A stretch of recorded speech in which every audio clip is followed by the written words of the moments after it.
On Thursday morning, last Thursday morning, about mid-morning, 10:30 or so, we were notified by the health department that there was a possibility that some samples sent off, some H1N1 samples sent off that may be positive. We did not know yet for sure because they were running the test again. That was not confirmed until about quarter to one on Thursday. The first case was identified in North Carolina on May the 3rd, and it was initially called swine flu. We're no longer calling it swine flu. The name by the CDC is H1N1. Now, this virus behaves like other influenza viruses in that it's spread by what we call respiratory droplets. When you cough out droplets, or you sneeze droplets that can contain the virus. And those droplets generally travel a short distance. They're what we call the heavy particle droplets. So they travel somewhere from 3 to 6 feet. Now, they can contaminate people if you cough directly onto people, or they can contaminate surfaces. So it is thought that they can live anywhere from about 2 to 8 hours on surfaces. That's why part of our public health messages are so important, that you wash your hands, that you disinfect surfaces, that you don't touch your hands to your face, that you cover your cough in your sleeve. All these things to try to minimize contact. And then obviously the most important one, to stay at home if you're sick. So once someone is exposed to this virus, if they're going to develop it, they're going to develop it generally between 1 and 7 days. Most people are developing it between 1 and 4 days. And their symptoms predominantly have been fever, cough, and sneezing, sore throat, runny nose, aching, fatigue. Some people have noted shortness of breath. Some people have had vomiting. Some people have diarrhea.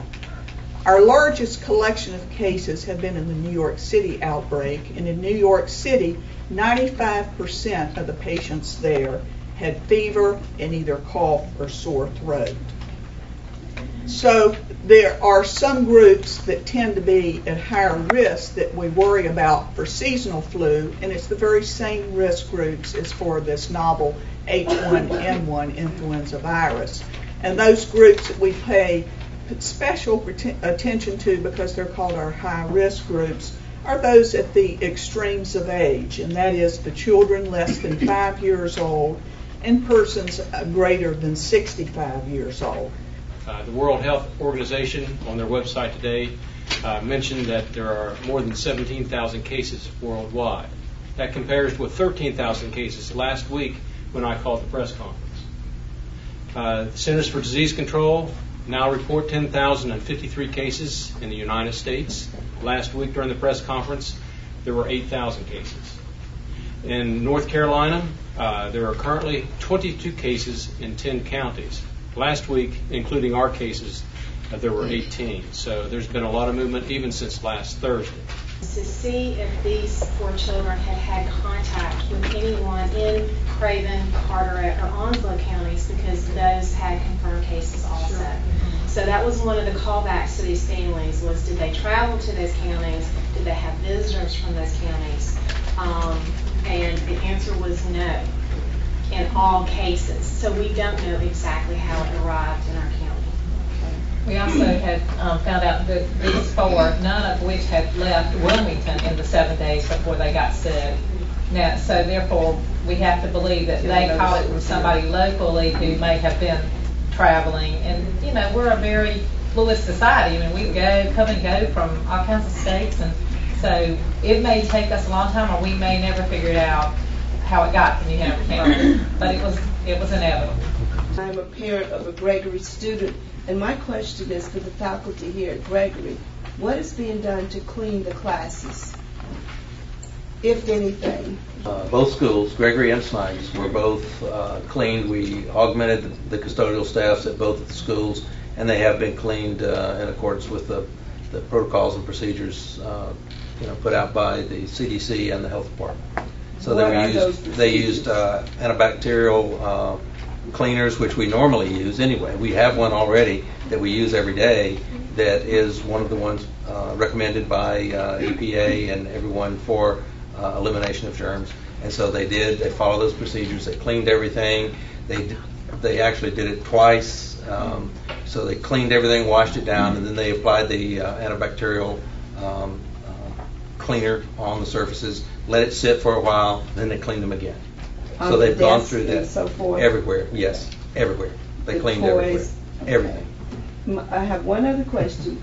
The classes that were involved, did you do extra cleaning in those classrooms? We cleaned everything the same. Everything was done the same. I mean, every extra cleaning was done on every surface in the schools, all the schools. But since the H1N1 virus became a problem or became a concern in the northern hemisphere, we've been working very, very closely with our health department. In fact, we have a representative of the health department in each of our schools, and they're called school nurses.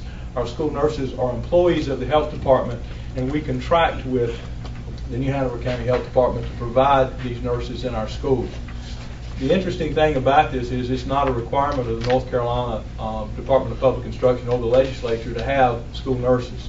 We work with the health department as partners to do this because we think it's very important.